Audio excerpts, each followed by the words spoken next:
It was nearly 3 a.m. when Ethan Crow heard faint clinking from his mansion's kitchen. He expected silence, just like every other night. But what he found made him stop cold. A teenage girl, exhausted, washing dishes alone under the dim light. She shouldn't have been there. She should have been in school, in bed, in a world of her own. But what he discovered next, why she was really there, would challenge everything he thought he knew about success, sacrifice, and the hidden costs of privilege. Ethan Crow ran his life like an algorithm. Clean, efficient, predictable. As a billionaire tech mogul, he demanded order from everyone and everything around him. His mansion outside Austin was quiet, his staff discreet, and his personal world completely optimized. That's why, when he heard the subtle clatter of dishes at 2:57 a.m., it disrupted more than just his sleep. It broke the code. He had returned late from a transatlantic investor meeting and couldn't unwind, so he headed to the kitchen for tea. As he turned the hallway corner, a faint glow spilled from beneath the kitchen door. Then the water running. And was that a sigh? When he pushed the door open, what he saw made him pause mid-step. A teenage girl stood at the sink, wearing an old hoodie and leggings, her sneakers damp from the floor. Her braids were half-tied, and her movements tired but deliberate. She scrubbed a frying pan like she'd done it 100 times before. It was the kind of sight that didn't belong in a billionaire's kitchen. Not at that hour, not like this. She looked up, startled, her eyes big and wary. Ethan frowned. "Who are you?" Before she could answer, a familiar voice gasped behind him. Gloria, his housekeeper for the past 2 years, rushed in, her hands shaking. "Mr. Crow, I'm so sorry. This is my daughter, Amara." Ethan blinked. "Your daughter?" "She's just staying for a few nights," Gloria explained, stepping protectively between him and the girl. "We didn't mean to disturb you. She sometimes helps me clean when she's feeling anxious." But Ethan wasn't angry. He was confused. "It's nearly 3 a.m. Why is she doing dishes?" Amara spoke up, her voice quiet but firm. "I couldn't sleep, and my mom's been working double shifts. I wanted to help." He looked at her closely. 17, maybe 16. Young, but not a child. There was weariness in her face that didn't belong to someone her age, like she'd seen too much, carried too much. "You go to school?" he asked, half knowing the answer. She hesitated. "I haven't. This week. We've had stuff going on." Gloria tensed but said nothing. Ethan didn't push. Instead, he took a breath. "You should get some rest, both of you." Gloria nodded quickly. "Yes, sir, of course." But Ethan didn't move. As the two walked out, something lingered, a weight in the air. The way Amara held herself, the way she didn't flinch when caught, the way she felt responsible for a world too heavy for her shoulders. He stood alone in the kitchen, staring at the sink full of dishes, wondering what he'd just walked into. By sunrise, he'd learn the truth, and it would rattle the very foundation of what he believed about hard work, loyalty, and the invisible lives behind closed doors. The next morning, Ethan found himself distracted. His meetings blurred together, and for the first time in years, he skipped his gym routine. Amara's face, that exhausted yet composed teenager scrubbing his pans at 3 a.m., haunted him. He wasn't a stranger to hardship, not completely. His father worked double shifts as a mechanic, but Ethan had clawed his way up the tech ladder, built an empire, and surrounded himself with systems to eliminate discomfort. He'd forgotten what it felt like to see someone trapped by circumstances. Amara reminded him. He called Gloria into his office. She arrived hesitantly, her hands folded tightly in front of her apron. "Is Amara all right?" Ethan asked.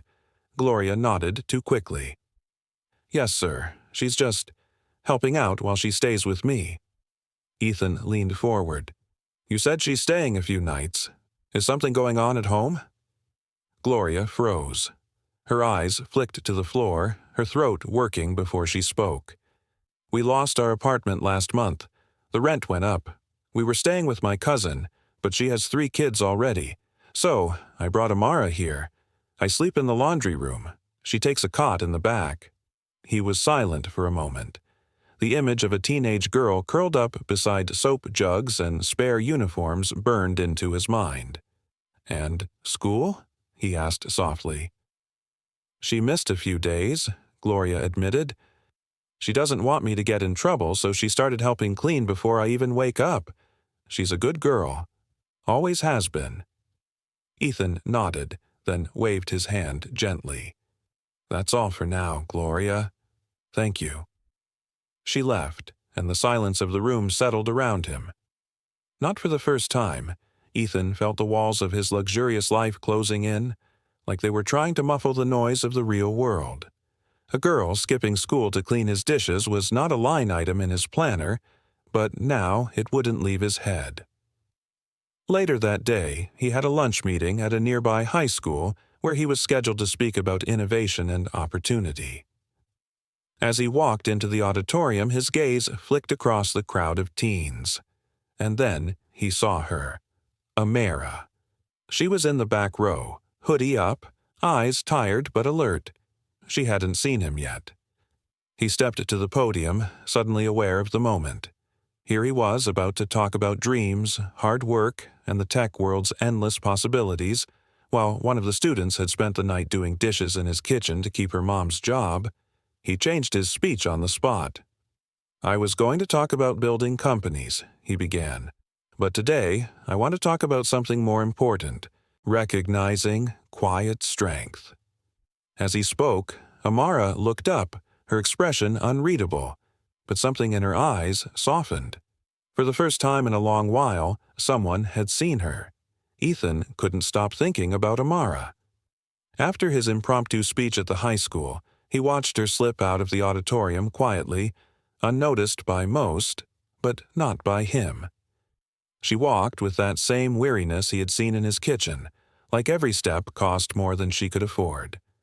That night he skipped his usual dinner meeting and returned home early. The mansion was quiet, too quiet. He walked into the kitchen and stood still. There were dishes stacked in the drying rack. Everything was in place, but it felt cold, sterile, empty of the spirit that had haunted it just the night before. He called for Gloria, and she emerged from the pantry, wiping her hands. "Where's Amara?" he asked. Gloria blinked. She stayed back at my sister's place tonight." Ethan nodded slowly. Then, after a pause, "She's smart. You know that, right?" A mother's pride flickered in Gloria's eyes, chased quickly by caution. "She's always been bright, top of her class, wants to be an engineer." That struck something in him.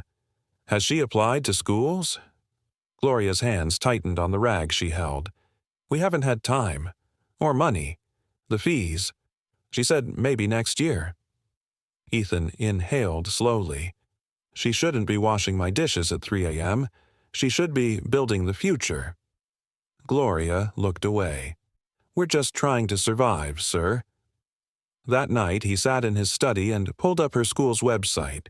Her name, Amara Lewis, came up in a list of scholarship finalists from the previous year. He found an essay she'd submitted, "The Engineer in the Shadows." He read it once, then again. By the third read, his chest ached. In it, she'd written about how her mother worked in homes built to hold dreams she couldn't afford, how Amara learned to fix broken radios because they couldn't afford new ones, how every light bulb she replaced with her own hands made her feel a little more in control of a world spinning too fast. The words didn't ask for pity. They radiated strength, precision, hope. And Ethan realized this girl was brilliant, not just in intellect but in grit, creativity, perspective. She saw what others missed, the kind of person any elite university would fight to have, if only she had the resources to reach them. The next morning, he made calls. Lots of them. He called his foundation director, his legal team, a counselor at the high school. Then he called Gloria. "I'd like to set up a scholarship fund," he said, "in Amara's name. Not just for her, but for students like her. She deserves more than midnight dishwashing and missed exams. There was silence on the other end. "Are you serious?" Gloria whispered. Ethan smiled. "Dead serious." A long pause, then Gloria said, voice shaking, "She's never had someone believe in her like this." He replied, "That's about to change." Little did any of them know. The next step Ethan would take would not only rewrite Amara's future, but make headlines across the city. The following Friday started like any other. Amara was back at her aunt's small apartment, head buried in textbooks, her notes spread around like wings. Finals were coming up, though she barely had the energy to study. She hadn't told her mom, but she'd been fighting off a fever for 2 days. The hours she'd spent sneaking in late shifts at the local diner to help with rent were catching up with her. Still, she refused to slow down. Until a knock at the door made everything stop. Her aunt answered it. Amara didn't look up until she heard her name. Amara Lewis. A tall woman stood at the door in a sharp navy suit, flanked by 2 men with badges. Amara's heart skipped. "I'm with Stanford University admissions," the woman said gently, sensing the tension. "We'd like to talk with you for a moment." Amara blinked, stunned. "Wait, Stanford?" The woman smiled. "Yes, you've been recommended for a priority admission review and a full academic scholarship." Amara's knees buckled. Her aunt caught her before she fell. "Me? Why? I didn't even apply yet. How did you even know about me?" The woman opened a file. "A Mr. Ethan Langley reached out on your behalf. We saw your past essays, transcripts, and your award from the City Science Fair. You are exactly the kind of student we look for." That name, Ethan Langley, the billionaire, the man whose dishes she'd been scrubbing at 3 a.m. The moment blurred. She was asked to step outside, and when she did, the world tilted. Because waiting at the curb, right in front of her aunt's apartment, was a helicopter. The blades spun in slow, thumping rhythm. A few neighbors peeked out their windows. Some stepped outside, cameras in hand. The Stanford rep nodded toward it. "Mr. Langley also thought you might want a ride. He said it was time the world saw your worth." Amara felt heat rise in her chest. She wasn't used to this kind of attention. She didn't know how to process kindness on this scale. Her whole life had been built on keeping her head down, blending into the background. And now, she was the headline. She looked down at her beat-up sneakers and trembling hands. "I don't know what to say," she whispered. The rep smiled kindly. "Just say yes." As they lifted off moments later, Amara pressed her face to the glass, watching her neighborhood grow smaller and smaller beneath her. The kids who used to tease her for studying too much were waving in awe. The same people who never saw her now couldn't take their eyes off her. But none of that compared to what was waiting at the rooftop of Langley Tower. Because Ethan wasn't just changing her life, he was about to give her a voice and a platform bigger than she ever imagined. And with cameras rolling, the world was about to meet the girl who once washed dishes in the dark and now stood under the brightest lights. The rooftop of Langley Tower shimmered beneath the city lights. As the helicopter descended, Amara could already see a cluster of people waiting. Photographers, reporters, and staff in crisp suits formed a respectful line. At the center stood Ethan Langley. But this wasn't the aloof billionaire from tabloids. This was a man with sleeves rolled up, hands in his pockets, and a look that blended pride with something deeper, remorse, perhaps. Amara stepped out slowly, clutching the small notebook she always carried, the one her mother had given her at age 10 with the words, "Write your truth, even when no one's listening." Today, they were listening. Ethan stepped forward, his voice calm but purposeful. "This," he said, turning toward the press, "is Amara Lewis, a future scientist, a scholar, and a young woman who showed me something I'd forgotten, what perseverance really looks like." The cameras clicked rapidly. Amara's eyes widened. Why are you doing this? Ethan leaned in slightly, his voice low. Because your story shouldn't stay in the shadows, and because I have a debt to pay. He gestured toward the media. Tell them what you told me. Amara hesitated. The spotlight had never been hers. She wasn't like the wealthy girls on TV who gave polished speeches. She was just Amara, the girl who cleaned homes and studied by candlelight when the power got cut. But when she looked out at the sea of faces, she saw more than journalists. She saw possibility. So she spoke. My name is Amara Lewis. I'm 17. My mom is a maid. She's worked for Mr. Langley for years, often going unnoticed, like most women who clean behind the scenes. A pause. Breath. I started helping her when I was 13, not because I had to, but because I wanted her to rest. She never let me quit school, though. Even when we had no food, she said, "Your mind will take you further than I ever could." Whispers rippled through the crowd. I missed an exam because I stayed behind to help clean Mr. Langley's home when Mom got sick. I never expected anyone to care. But now, I'm standing here because someone saw me. And I want to use this moment to speak for every kid who scrubs floors and still dreams of reaching the stars. The rooftop went still. Then applause erupted. Not the polite kind, but the kind that comes from somewhere deep, stirred by truth. Ethan stepped beside her. Starting today, the Langley Foundation will launch a scholarship fund in Amara's name. We're calling it Midnight Scholars, for every student who studies after work, who burns both ends of the candle, who refuses to quit. The news broke within minutes. Social media exploded. Midnight Scholars trended within hours. And while trolls questioned the narrative, the world had already decided. Amara Lewis wasn't just a maid's daughter anymore. She was a symbol of struggle, of strength, of second chances. But the most powerful part of her story wasn't what she'd overcome. It was what she was about to do next.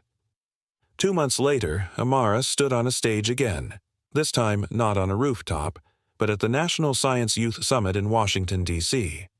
Dressed in a sleek, modest navy blue suit, her hair braided neatly, she looked nothing like the girl who once washed dishes at 3 a.m. with cracked hands.